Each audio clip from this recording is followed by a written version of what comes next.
Built in the first decade of the 2nd century after Christ, the Markets of Trajan are located just a stone's throw from the Colosseum here in the Eternal City of Rome, and technically represent the world's oldest shopping mall, with some 150 shops located therein.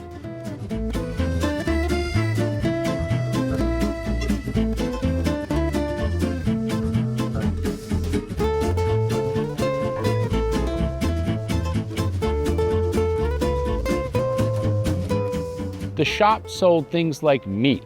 produce, olive oil, spices, especially pepper, and my personal favorite, the fresh fish, because in fact there were 2 aqueducts providing both fresh and salt water to the Markets of Trajan.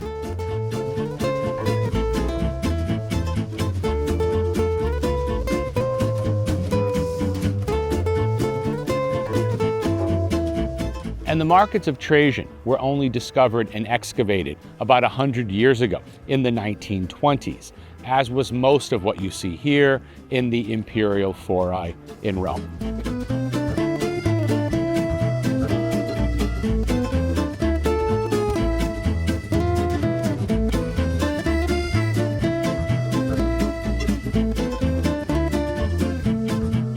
And remember to like this video and to subscribe to my YouTube channel, Rocky's Italy, so that you don't miss out on any of this great content that we're filming here directly in Italy and publishing weekly.